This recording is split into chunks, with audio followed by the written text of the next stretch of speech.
Ele cobrava propina até por um pastel, até que a nova delegada fez o teste da água, e ninguém na Vila Santa Clara iria esquecer a cor daquela virada. A placa de metal na fachada da delegacia arrancava risadas entre os moradores. Servir e proteger, gravada décadas atrás, agora com as letras corroídas e uma mancha escura que parecia chorar ferrugem. Por dentro, o ar-condicionado zumbia como testemunha conivente, e o balcão da recepção cheirava a pastel frito que vinha da padaria do Jorge, logo ali ao lado. O cheiro de óleo, massa e umidade formava uma espécie de perfume local. Era quase um sinal de identidade. E também, para alguns ali dentro, indicação de negócio. Inspetor Roberto, Betão para quem não o temia, ocupava o gabinete de canto como se aquele espaço fosse uma extensão de sua casa. A farda sempre desalinhada, o distintivo que brilhou mais quando começou a carreira, agora ofuscado por marcas de cafeína e fumaça. Havia um maço de notas amassadas, quase permanente, dentro de uma gaveta, escondido entre papéis, recibos rasgados e cartões de visita. Quando alguém atravessava a porta, Betão ajeitava-se na cadeira com a velha rotina, um sorriso de quem comandava, um olhar que calculava quanto valia a vulnerabilidade do outro. Naquela delegacia, a justiça tinha precoce tabela de valores. Era assim, sem cerimônia, que se fazia a administração do ordinariante. 5 propinas em 5 dias, cada uma com sua justificativa. Primeiro dia. Um rapaz que estacionou a moto em local proibido e fora guiado para fora com advertência. A multa foi suavizada por um pastel e R$ 20. Segundo dia, uma briga de bar que se dissolveu após um pagamento para acertar a rumorosa. Terceiro dia, a devolução de uma bicicleta apreendida para um jardineiro de nome João, o homem que cultivava as praças com as unhas sujas de terra, em troca de uma nota dobrada e sussurros que curavam processos. Quarto dia, liberação de jogadores de uma mesa de azar, mediante promessa de facilitar investigações. Quinto dia, um empresário conhecido, Dr. Siqueira, que pagava para evitar transtorno quando uma inspeção era remota demais para seus interesses. Cada episódio vinha embalado com naturalidade, quase um código local. Havia quem chamasse aquilo de pragmatismo, outros, mais diretos, de corrupção. Para os agendados na fila do balcão, era só estatística, pagar, recuperar, seguir. Para Betão, era economia prática, para os que se curvavam, sobrevivência. Ao redor disso vivia o resto da equipe. Cabo Mendes, rosto sempre ruborizado pelo calor da habitação de medos, movia-se com passos de quem aprendeu a equilibrar sua carreira com a omissão. Escrivão Pacheco, papel e tinta à mão, era o funcionário que carimbava processos com um olhar cansado, mas que havia aprendido com os anos que perguntas inoportunas se pagavam caro. E nas sombras mais altas, Dr. Siqueira, empresário de loja de material de construção e doações ocasionais à igreja da cidade. Quando as caixas eram abertas, mostrava que tinha aliados em cargos úteis. O poder dele não vinha apenas de notas, vinha de relacionamentos, do cafezinho nos bastidores, dos favores que hoje eram moeda de troca. A Vila Santa Clara não era só cobertura para negócios escusos, era casa de gente que precisava. A chegada certa tarde de uma jovem delegada deslocou para o centro do palco um conflito que vinha cozinhando há anos. Helena Vasconcelos não era a versão romântica de heroína que descia de cavalo branco. Ela vinha de uma carreira construída no trabalho de campo, no cumprimento de processos em que a letra da lei pesava mais do que votos. Nasceu numa cidade vizinha, filha de professora e sapateiro, com uma infância onde a ordem, arrumar os materiais didáticos, voltar à biblioteca, nunca fechar os olhos diante da injustiça, funcionou como treino de pulso. Havia nela uma rigidez, sim, mas também uma capacidade de escutar que surpreendia os mais afoitos. Era prática, com uma paciência de quem sabe que transformar instituições não se faz com golpes, e sim com evidências. Quando chegou à delegacia, Helena notou o mesmo que qualquer visitante. O letreiro corroído, o ar estagnado, a mesa do chefe com porções de pastel e as cadeiras ocupadas por gente que falava menos do que devia. Não era de se espantar que a primeira ordem dela fosse papel e ordem. Começou por checar protocolos, por pedir documentos, por percorrer o depósito onde ficavam os objetos apreendidos. O depósito era uma espécie de microcosmo. Bicicletas amarradas umas às outras por correntes de desuso, um canto de eletrônicos empilhados, sacos etiquetados com informações que só pareciam fazer sentido quando passavam pelas mãos de quem tinha vontade de decifrá-los. Foi lá que ela encontrou a primeira contradição óbvia. Uma bicicleta que havia sido apreendida por suposto uso indevido havia semanas estava com a etiqueta rasgada e uma mancha que cheirava a óleo e suor. Seu João, o jardineiro, andara várias vezes à delegacia a pedir a devolução e fora sempre enviado para casa com promessas vagas. Helena leu os papéis, cotejou as assinaturas e mandou que a bicicleta fosse devolvida no mesmo dia. Não foi só um gesto técnico, foi um sinal atípico naquele circuito. A palavra devolução soou como trovão no gabinete do inspetor. Betão desviou o olhar, tentou transformar a ordem num comentário casual, riu com cinismo. Coisa de cidade grande, delegada. A gente resolve no improviso, sabe como é. Mas Helena tinha a calma que vem da rotina de quem redige mandados e convoca audiências. Pediu que um termo fosse lavrado, chamou testemunhas e mandou que o caso fosse documentado.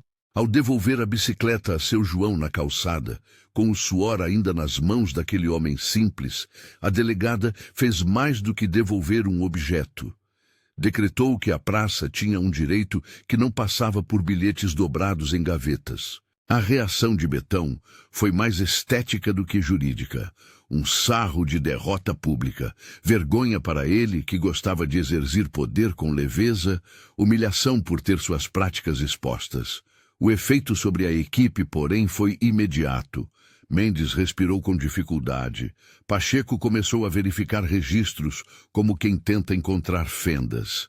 O que parecia ser apenas o desenrolar de um procedimento virou alerta. No dia seguinte, os boatos se espalharam pela cidade com a rapidez de uma mensagem viral. A nova delegada devolveu a bicicleta do seu João. Para muitos era só isso, a devolução de um objeto. Para outros, era promessa de mudança. Para Betão, era ameaça concreta. Ele buscou retaliação discreta. Não era homem de grandes palavras públicas, preferia manobrar. Encontrou-se com Siqueira num café onde se discutem negócios e se mantém silêncio conveniente. Siqueira, de bigodes bem cuidados e fala mansa, sorriu ao ouvir o relato. Deixa comigo, disse, como se dissesse que já havia lidado com ondas antes. O empresário sabia que instituições são frágeis diante do poder econômico e social. Prometeu conversar com vereadores, fazer artigos de opinião, ligar para aqueles que sempre atenderam suas chamadas. Helena, porém, não se apressou em confrontos retóricos. Preferiu remontar o discurso institucional com uma estratégia que dependia de provas, não de bravatas. Ela sabia que ações sustentadas por autoridade, sem base legal, se desfazem, e que a melhor arma contra um feudo é a transparência. Começou a preparar uma rede de segurança dentro da própria delegacia. Falou com a Corregedoria Regional, solicitou a presença de um representante, pediu a inscrição de um dispositivo de gravação camuflado, uma caneta que gravava, e pediu autorização judicial para operações que exigissem comprovação além das palavras. Era necessário, pensou ela, que a prova fosse inegável. Não bastava apenas acusar, era preciso mostrar concretamente como o esquema funcionava. Por isso, passou parte das semanas seguintes em reuniões formais, escrevendo pedidos, negociando tempo com o judiciário local e garantindo que cada passo tivesse assinatura, carimbo e validade jurídica. A legalidade era sua blindagem. Também sabia que, sem aliados internos, a operação fracassaria. Precisava de alguém que aceitasse o risco de colaborar. Foi então que Rafael entrou na história. Rafael era um jovem de 20 e poucos anos, estudante de engenharia e entregador noturno em uma plataforma. Vivaz, magro, olhos grandes que se abriam com curiosidade ao mundo, carregava sempre uma mochila surrada onde guardava um sonho e um notebook. Mais do que um objeto, o computador era retrato de suas ambições. Trabalhos, projetos, códigos, anotações que fundamentavam seu futuro. Numa sexta-feira chuvosa, caminhando pelas ruas de Vila Santa Clara, Rafael viu a mochila sumir numa esquina onde a cidade parecia esconder mãos ágeis. O notebook foi levado, junto com documentos que ele não tinha cópia. O desespero o trouxe à delegacia, onde deve ter encontrado Betão num dia de humor generoso. A versão oficial que o jovem ouviu foi prática. Se quiser recuperar, dá para metade do valor. Você sabe como funciona. Rafael, que vinha de uma família onde cada centavo era contabilizado, não tinha possibilidades ou paciência para aceitar. A humilhação de ouvir preços pela própria dignidade o deixou em choque. Naquele instante, ele poderia ter seguido o caminho do silêncio e do pagamento. Em vez disso, voltou para casa com um nó na garganta e uma decisão que naquele momento era mais emoção do que estratégia: procurar a delegada. Quando entrou na sala de Helena, em meio ao silêncio organizador dela, Rafael contou tudo com pressa e voz abafada. Havia vergonha, sim, e também uma determinação que vinha de perceber que, se não reagisse, nada mudaria. Helena ouviu, fez perguntas calmas, anotou os dados e, sem prometer milagres, explicou que havia um caminho: colaborar, não como vítima submissa, mas como peça ativa na investigação que ela organizava. O plano exigia coragem. Exigia que Rafael atuasse sob orientação, que fosse o elemento que atravessaria o circuito da propina, até o ponto em que não coubesse mais dúvida. Ele não seria isento de medo, mas Helena viu nele uma oportunidade. A preparação foi detalhista e humana. Antes de colocá-lo na situação, ela o treinou para que não se deixasse abater pelos nervos. Um breve ensaio da entrada no gabinete, como entregar o envelope sem olhar diretamente nos olhos, que palavras usar caso a conversa perca rumo, como sinalizar à equipe. Não se tratava apenas de armar uma armadilha, tratava-se de construir uma cadeia de custódia inatacável. A caneta gravadora foi-lhe entregue com instruções de uso e garantia de devolução, não apenas como ferramenta técnica, mas como testemunha muda do que ocorreria. E o elemento simbólico, o dinheiro marcado, foi explicado em termos simples. Um marcador que deixaria prova visual se a transação ocorresse. Helena falou o nome da substância, fenolftaleína, como quem nomeia uma testemunha. É um marcador que reage e fica rosa em presença de solução básica. Não é mágica. É prova visual que comprova que o dinheiro foi manuseado. Não houve folga para romantismos. A ciência ali se tornava evidência. As semanas seguintes foram de tensão velada. Nos corredores da delegacia, as vozes baixaram. Nos bairros, conversas se fecharam. Betão continuou a atuar com as mesmas manhas, mas sem a mesma naturalidade. Siqueira movia suas peças discretas, sondava vereadores, comentava com amigos que a nova delegada ainda estava aprendendo o jogo. Mas o jogo agora tinha câmeras e assinaturas. Para completar a legitimação, Helena obteve um mandado pré-assinado pelo juiz. Um documento que concedia a intervenção em circunstâncias delimitadas. e assegurou que a corregedoria estaria presente no dia marcado. Era imprescindível que nada pudesse ser questionado depois. A operação teria a presença formal de auditores internos, a gravação da caneta e a cadeia de custódia do dinheiro até as mãos do possível corrupto. Todas as peças precisavam estar encaixadas. Enquanto isso, a vida de Betão seguia num compasso de soberba e pequenas crueldades. Ele mantinha rituais que o definiram. Almoço na padaria, uma fatia de pastel sempre mordida pela metade. Reuniões informais com informantes na Praça Central. Conversas em tom baixo com Mendes, com ordens veladas e bilhetes dobrados. Por trás da bravata, havia também uma história pessoal que explicava, sem desculpar, sua transformação. Filho de família trabalhadora, cedo vira dinheiro como meio de ascender. A corporação lhe ofereceu status e uma rota de sobrevivência que, ao longo dos anos, o devorou em pequenos privilégios. Não começara corrupto, o processo foi gradual, seduzido por vantagens que pareciam merecidas e pela sensação de poder. Vê-lo agora desconfiado era perceber a tensão entre o hábito e o risco. Rafael, por sua vez, transformou medo em propósito. As noites antes da ação foram longas. Estudava como proceder, revisava em silêncio as instruções recebidas, imaginava o gabinete de Betão com detalhes que Helena ajudou a construir em sua mente. A caneta gruda à palma de sua mão como promessa. Cada passo adiante era também risco pessoal. E ele sabia. Não era apenas pela recuperação do notebook. Era pelo sinal que queria dar à própria cidade, por não aceitar que o pagamento fosse o preço da cidadania. Em paralelo, a vida de seu João se desenrolava em cena anônima.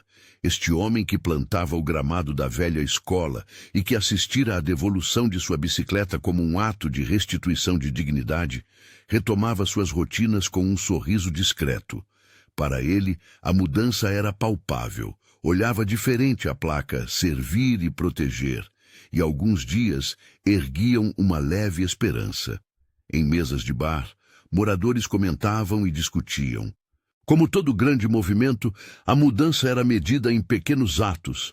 Uma bicicleta entregue, um preço que deixou de ser exigido, um comerciante que decide não pagar mais. A preparação final precisou de cautela. Houveram ensaios, checagens de horários, combinações de sinal entre quem participaria da entrada. A presença da corregedoria foi confirmada, com 2 membros que se dispuseram a testemunhar em nome da imparcialidade. Pacheco, o escrivão, fora convocado como pessoa de confiança técnica. Mendes assumira a função de anotar a sequência de eventos caso algum detalhe fosse disputado. Tudo organizado, Helena pediu que o ato ocorresse num dia de expediente corriqueiro. A normalidade era a melhor cobertura para revelar a anormalidade. Na véspera, Betão participou de sua rotina. Pastéis na padaria, um telefonema para Siqueira, a revisão do álbum de carimbos que significavam controle. Sentia uma sombra de inquietação. A sensação de tremor nas coisas que se tem por certo é sempre mais desconcertante do que o choque em si. Ele não sabia que a caneta gravadora já estava velando seu atravessar de mãos, nem que a substância que marcaria a prova já esperava o toque de dedos que a tornaria testemunha. Para ele, a delegada era um incômodo que, com o tempo, poderia ser amortecido. O dia marcou-se por detalhes que pareciam normais. O zumbido do ar-condicionado, o cheiro do pastel, o papel carimbado sendo passado entre mesas. Rafael entrou no prédio com um envelope discreto de papel comum, o coração acelerado. Levava consigo mais do que dinheiro. Trazia a vontade de uma comunidade que cansou de aceitar a circulação de propinas. Passou pela recepção com passos que tentavam ser naturais. Viu Betão sentado, mão sobre a mesa, uma caneca de café e uma pilha de papéis. De longe, Helena observava pelo corredor, a voz em rádio sussurrando confirmações. A corregedoria estava posicionada. A equipe de apoio aguardava sinais. O encontro estava marcado pela normalidade, conversas protocolares, perguntas aparentemente banais. Era uma cena que, aos olhos de quem apenas buscava resolver algo simples, seria um diálogo de rotina. Para quem sabia o que observava, era o ponto em que o feudo encontraria resistência. Rafael aproximou-se, respirou, entregou o envelope. Betão, com a experiência de quem já contava notas à noite, arriscou a mão para fora do papel. E é nesse instante, quando os dedos do inspetor se fechavam sobre o conteúdo do envelope, que se encurta a respiração de quem assiste. Não é apenas o ato de pagar, é o símbolo de algo maior, a aceitação por parte de quem podia impedir. Helena, do corredor, sentiu o momento se apertar como um nó. A caneta já registrava. A presença da corregedoria, invisível para a maioria, esperava pelo sinal. O dinheiro marcado cumpria sua função, silencioso. Betão, que tantas vezes acreditara estar acima das consequências, desconhecia que a água que encontraria mais tarde não seria a água comum de sua xícara de café, mas o teste que revelaria um traço da verdade. Ainda havia muito a ser costurado. Como as provas chegariam ao cartório, como se daria a prisão, quem se moveria nos gabinetes do poder para abafar a notícia, como a cidade reagiria à exposição. Mas naquele corredor, cheirando a pastel e a expectativa, a máquina se alinhava. E por um fio, a delegacia prendeu seu fôlego, como quem espera a cor da água. E por um fio, a delegacia prendeu seu fôlego, como quem espera a cor da água. O corredor pareceu encolher ao redor de Rafael. O relógio na parede, com ponteiros lentos, fazia o tempo parecer mais denso, como um líquido que espessa antes de derramar. Pela caneta gravadora, a voz do jovem soava clara, trêmula, mas firme. Senhor inspetor, encontrei o notebook ontem à noite. Meu caso é o da ocorrência 427. Betão olhou primeiro para a caneca, depois para o envelope. Os dedos que já tinham contado notas às escondidas hesitaram por uma fração de segundo, a fração que Helena e a corregedoria haviam calculado. Rafael empurrou o envelope com um gesto que tentou não tremular. Está tudo aqui, disse. Betão levantou-se, abriu o papel, deixou as notas se espalharem como pequenas promessas. Havia um tom de desdém em seu sorriso. A experiência o ensinara a reduzir o medo alheio a cifrões. Você não podia esperar, fazer um depósito, ver se a gente encontra, murmurou, arrumando as notas como quem ajeita uma toalha sobre uma mesa. Por trás da porta entreaberta, um rádio chiava. Alguém arrastava cadeiras. A corregedoria se movia como sombra oficial.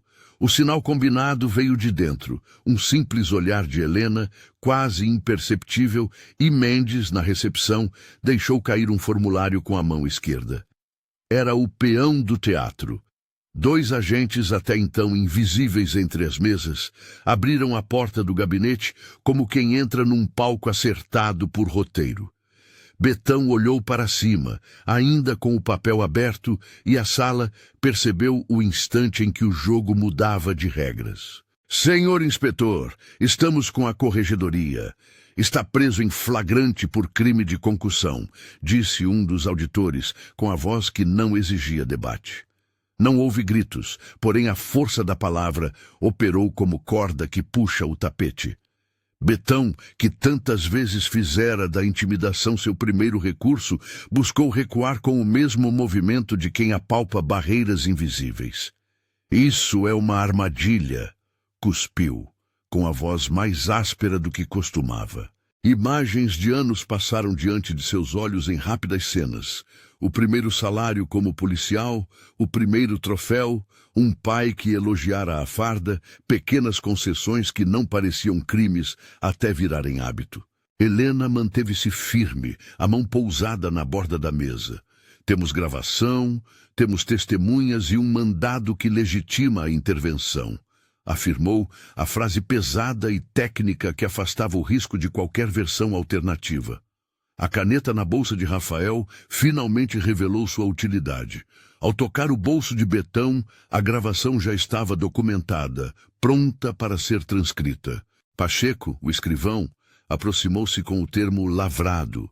Os auditores indagaram sobre a procedência do dinheiro e Helena explicou com a simplicidade de quem não precisa de enxertos dramáticos. O dinheiro foi marcado.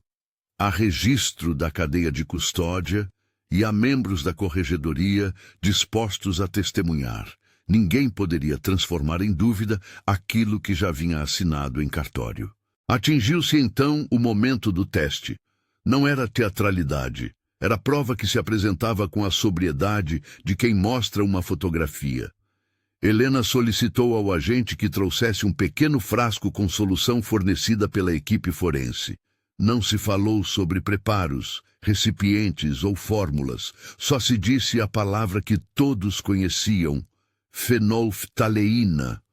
O nome pairou na sala como se fosse o nome de uma testemunha. É um indicador que muda de cor em presença de base, explicou ela, com voz baixa, como quem descreve o funcionamento de um relógio para que ninguém duvide do tic-tac final. O frasco, transparente, contava uma história em poucas gotas. Betão tentou um último recurso: levantar-se, bater a mão na mesa e questionar a legitimidade de todo o processo. A caneta gravadora já tinha registrado a negociação anterior, os telefonemas para Siqueira, as reuniões na praça. Ao abrir o frasco e encostar uma gota sobre uma das notas, Helena não fazia espetáculo. Fazia o que a lei e a técnica permitem como evidência. Demonstrava o vínculo entre o dinheiro e o ato de recebê-lo. A gota tocou o papel. A cor quebrou o silêncio da sala. O rosa apareceu quase como um susto. Primeiro uma mancha leve, como o rubor sob a pele. Em segundos, a tonalidade escureceu, tomando intensidade até se assemelhar à cor viva do sorvete de morango que os filhos de Rafael comiam nos verões passados. Era um rosa que não pedia interpretação, falava por si. Nas mãos de Betão, que tentou afastar a nota, o rosa esfregou-se como marca de culpa. A reação na sala foi física. Houve um breve movimento coletivo de recuo, como se aquele brilho atingisse não apenas o papel, mas a moral de cada um ali. O ar-condicionado pareceu acalmar seu zumbido diante do choque. Isso comprova que o dinheiro esteve em contato com a substância marcadora, disse Helena. O tom era seco, quase ritual. Para a comunidade forense e para a narrativa pública, aquela imagem, a água que vira rosa nas mãos de um homem que cobrava propina, tornaria-se o símbolo incontestável da operação. Betão, no entanto, tentou negar. Isso é falsificação, armadilha, alguém plantou isso em mim. As palavras eram esperadas, a defesa clássica de quem se vê capturado. Mas havia a gravação. Havia Pacheco, que havia carimbado papéis demais para ser chamado de diário conspirador. Havia Mendes, que tremia, mas que agora tinha a retaguarda da legalidade ao lado. Quando os agentes finalmente o algemaram, não houve cena de filme. Houve o atrito seco do metal, um leve retrocesso de quem havia se acostumado a dar ordens e agora aprendia o efeito de obedecer a uma ordem contrária. A viatura que o levaria parecia, naquele momento, um objeto neutro carregando uma lição pública. Betão deixou a delegacia sob olhares que iam da desaprovação aberta ao silêncio calculado. Siqueira não estava presente.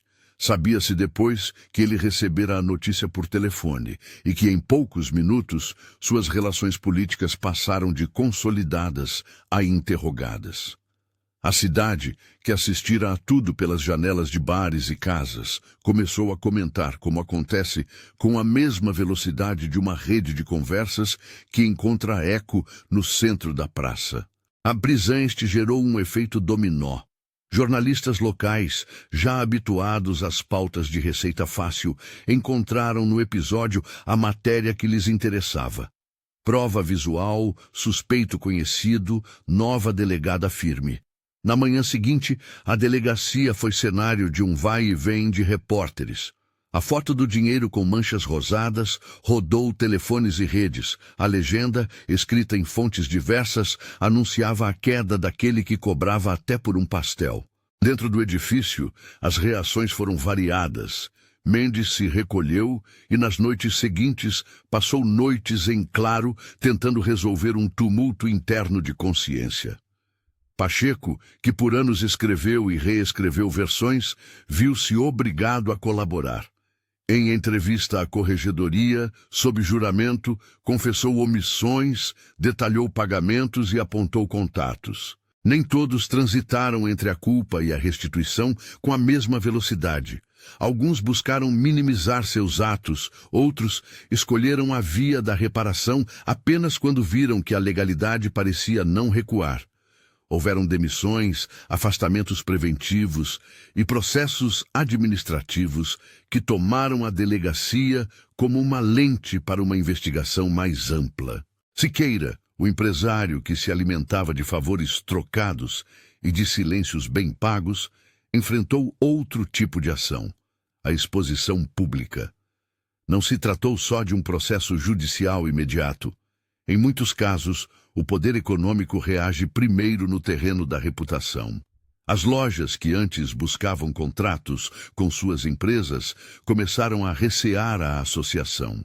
Vereadores que tomavam cafezinho agora evitavam suas ligações. Em uma sociedade pequena, as redes de influência são frágeis quando a exposição pública acerta o nó que as mantém. Siqueira, acostumado a ser elo entre recursos e decisões, viu-se cercado por telefonemas frios de aliados que precisavam proteger seus próprios nomes. A cidade, que por anos normalizara um código de propinas, experimentou o desconforto de ter que olhar para si mesma. Em grupos de WhatsApp, surgiram mensagens que iam de alegria a medo. Alguns comerciantes temeram represálias. Outros, encorajados pelo exemplo, afirmaram que não voltariam a fazer pagamentos em balcões policiais. O espaço público reagiu de maneiras diversas. Manifestações discretas surgiram, promovidas por pessoas que queriam celebrar a devolução de pequenos bens e, ao mesmo tempo, exigir mudanças práticas, como o registro público de apreensões e um canal de denúncia seguro. Nos dias que se seguiram, Helena teve de transformar a vitória do flagrante em continuidade institucional. Sabia que prender um só homem não remonta todo o sistema. Com isso em mente, acionou a Corregedoria Regional para uma auditoria completa. Inventário do depósito, checagem das assinaturas, revisão de processos arquivados e reabertura de casos onde havia indícios de irregularidade. Requisitou que materiais apreendidos fossem catalogados online e que ocorrências fossem digitalizadas para evitar rasuras. Propôs ainda treinamento sobre ética para a equipe e a criação de um canal externo de denúncias. A burocracia, que costuma sufocar as mudanças com sua lentidão, se viu forçada a correr, empurrada pela visibilidade do caso. A justiça, com seus prazos e protocolos, não é instantânea. O inquérito transformou-se em denúncia formal. A acusação descreveu o padrão de conduta de Betão como uma prática habitual de extorsão, com testemunhas e provas documentais. O processo passou por consonância entre investigação e Ministério Público. E a audiência de instrução reuniu relatos que iam desde notas deixadas em envelopes até conversas gravadas, onde se negociavam valores para resolver ocorrências administrativas. A defesa tentou desqualificar as provas, alegando armadilhas e uso indevido de procedimentos, mas a presença de testemunhas imparciais e da cadeia de custódia do dinheiro marcado tornou a tese pouco aderente. No tribunal, Betão compareceu com a farda antiga que agora pouco lhe servia como proteção. O julgamento teve momentos que lembraram cenas de pequenos dramas humanos. Ele falou de pressões que sentimos em jornadas difíceis, do desejo de dar às filhas uma vida melhor, da sensação de que, por vezes, passos que pareciam pequenos se acumulavam até se transformarem em avalanche. Não serviram como absolvição, mas deixaram claro que o processo que transforma um cidadão cumpridor em cúmplice se faz por incrementos, não por um salto único. A corte ouviu depoimentos de seu João, de Rafael e de outros que tiveram bens devolvidos ou processos arquivados mediante pagamento. A leitura coletiva dos eventos passou a ser depositada não apenas em um homem, mas nos mecanismos que permitiram que tais práticas persistessem. A condenação veio com pena que incluía reclusão e perda de direitos funcionais. Além disso, o processo administrativo devolveu a assinatura de Betão aos órgãos competentes que decidiram pela sua demissão e perda de benefícios. A cidade assistiu ao desmantelamento de um feudo. Siqueira, embora não tenha sido imediatamente preso, teve que responder em esfera civil e administrativa por contratos suspeitos e doações discutíveis. Sua reputação sofreu, contratos foram revistos e ele saiu do centro dos conselhos que visitava com tanta desenvoltura.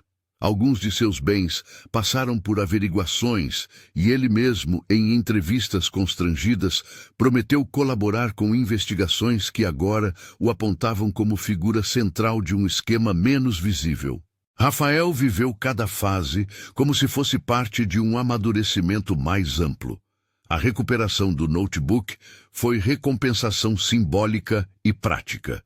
O esforço na universidade ganhou novo fôlego. A visibilidade que o caso trouxe o impulsionou a um caminho que nunca antes imaginara. O mundo jurídico o atraiu não apenas como interesse profissional, mas como ferramenta de transformação. Depois do episódio, com apoio de uma bolsa de estudos conseguida por conta de doações locais e campanhas que reconheceram seu papel, empenhou-se em estudar direito. Viu nos livros não só teoria, mas instrumentos que poderiam impedir que outras bicicletas fossem retidas em depósitos escuros. Nos meses seguintes ao veredito, Vila Santa Clara sentiu a mudança se concretizar em rotinas novas. A devolução de objetos apreendidos passou a ser documentada com mais cuidado. A prefeitura instalou um painel online com o inventário do depósito.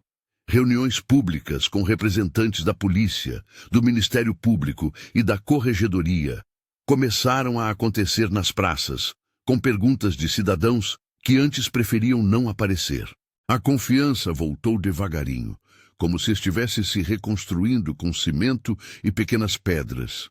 As histórias de pagamentos secretos ainda circulavam, mas agora eram denunciadas com nomes e datas. O efeito, que parecia coisa de novela, foi transformado em política pública. Exigiu-se transparência onde havia costume de silêncios. Houve ao longo do caminho resistências. Algumas vozes tentaram relativizar os atos, lembrar que tudo tinha sido um jeitinho e que reformas profundas exigiriam mais do que uma operação. Mas a cidade, ao ver a imagem do rosa na nota estampada em jornais e nas telas de celular, desenvolvia um novo senso de intolerância ao que se tornara natural. O destaque não foi só pela dramaticidade, era pela clareza da prova. E a clareza, quando disseminada, refina o olhar coletivo. A vida de Betão na prisão, quando a notícia sobre ela finalmente chegou às rodas de conversa, foi descrita em relatos que misturavam ironia e educação pública. Ele teve de aprender a conviver com a perda de privilégios e a rotina que já não mais lhe ofertava respeitos automáticos. Não era apenas humilhação, havia consequências legais concretas. Em sua cela, teve tempo para revisitar escolhas que o levaram até ali, e em cartas que enviou a familiares, admitiu que o sistema o moldara tanto quanto ele moldara o sistema. As palavras não desfizeram perdas, mas acenderam debates sobre mecanismos de prevenção ao mesmo padrão. Pacheco e Mendes viveram desfechos distintos, Pacheco, que havia participado do acobertamento, buscou remissão colaborando com investigações e ajudando a identificar outros procedimentos irregulares. Sua colaboração reduziu sua pena administrativa e permitiu-lhe recompor um caminho de vida fora do prédio policial. Mendes, mais ambíguo, ficou marcado pela covardia que o havia conduzido a omissões. Optou por afastamento voluntário e, mais tarde, por buscar trabalho em serviços comunitários, onde tentou reconstruir um senso de utilidade que não passasse por subserviência ao poder. Ambos, em entrevistas posteriores, reconheceram que o medo institucional e o conformismo são culturas complicadas de erradicar, mas que a responsabilização pública foi um ponto de virada. A exposição e a responsabilização de atores locais tiveram efeitos institucionais. A Corregedoria Regional, que até então cumpria papéis discretos, ganhou protagonismo. Assinou-se um convênio com a Promotoria para Ações Conjuntas de Fiscalização e Implementação de Programas de Integridade na Administração Pública. Houveram workshops de transparência, campanhas educativas nas escolas municipais e seminários sobre ética profissional. Pequenas mudanças procedimentais foram adotadas. Rotinas de entrega e recebimento de objetos foram documentadas e tornaram-se público-oficiais.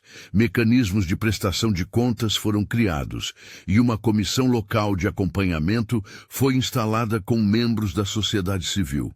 A sensação era a de que algo daquela instituição se tornara menos opaca. Anos depois, em um gramado que seu João cuidava com primor, foi instalado um pequeno memorial feito pela comunidade em que constava, com letras simples, uma frase que não buscava jubilos excessivos, por dias mais claros.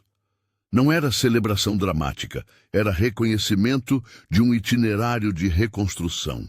Seu João, que aprendeu a nomear as plantas como quem conhece os vizinhos pelo nome, regava cada manhã com atenção e, às vezes, sentava-se no banco da praça ao lado de jovens que agora podiam brincar sem medo de ver seus brinquedos escondidos em depósitos.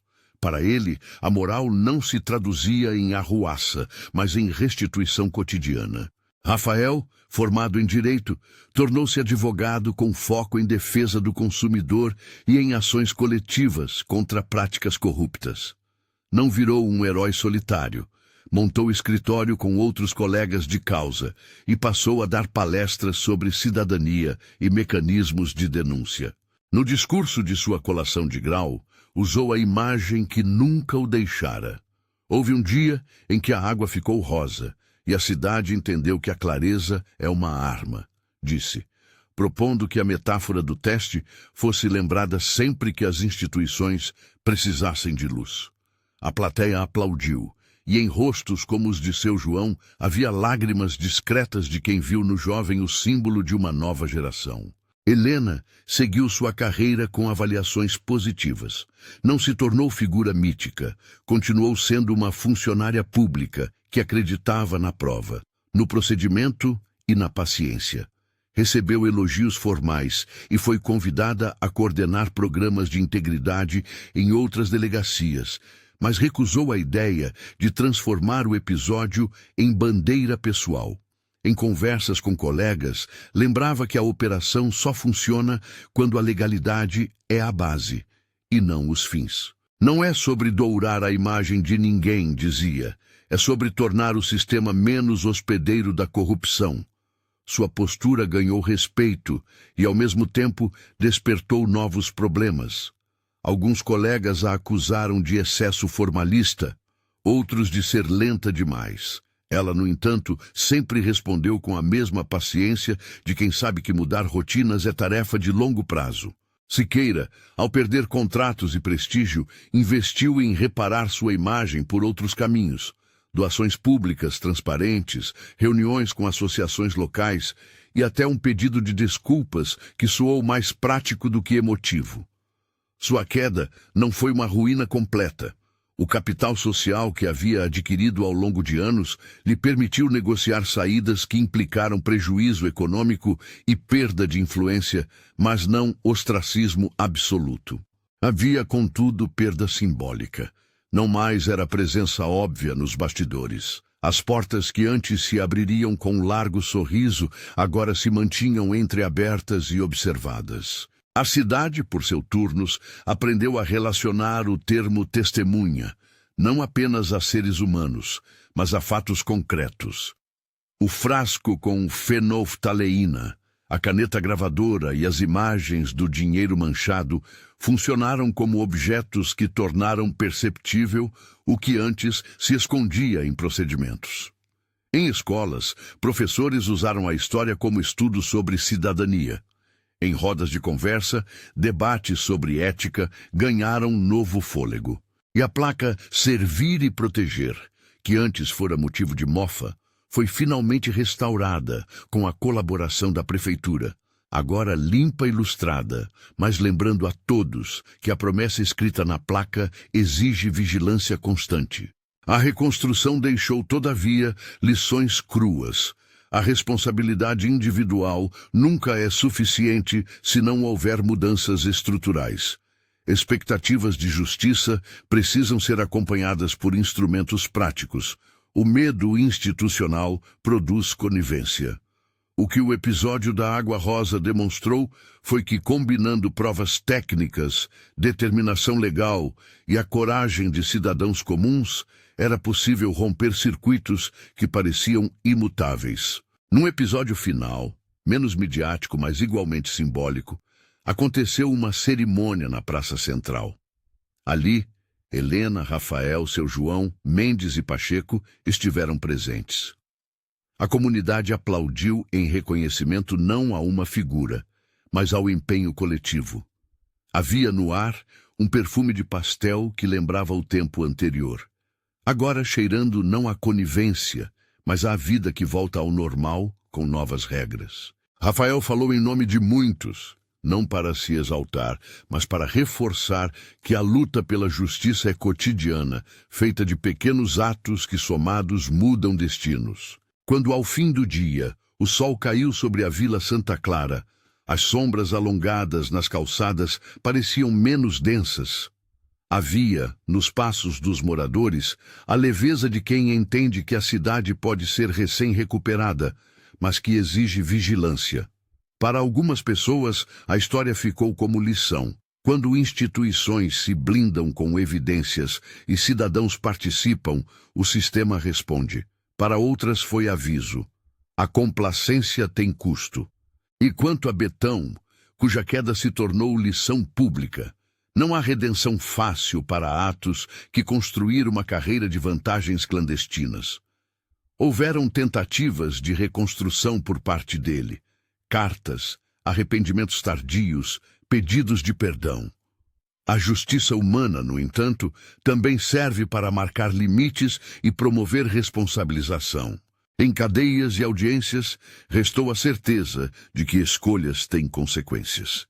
E que a impunidade, quando interrompida, alarga o horizonte de expectativas para quem acreditava não ter voz. Aquela água que virou rosa deixou registro na memória coletiva, não apenas como imagem de escândalo, mas como sinal de que a transparência tem cor e textura. A prova química foi instrumento, sim, mas a transformação só se consolidou porque muitas vozes aceitaram ocupar os espaços antes cedidos ao silêncio. Um estudante que não aceitou pagar, uma delegada que organizou legalmente a operação, uma corregedoria que esteve presente como guardiã da lisura. A cidade aprendeu, enfim, que pequenas ações têm efeitos sistêmicos. Se essa história te toca, compartilhe nos comentários se onde você mora também existiram episódios que mudaram rotinas injustas. Acredita que a justiça foi feita em Vila Santa Clara? Já viu algo parecido por aí? Comente abaixo e ajude a manter o debate vivo.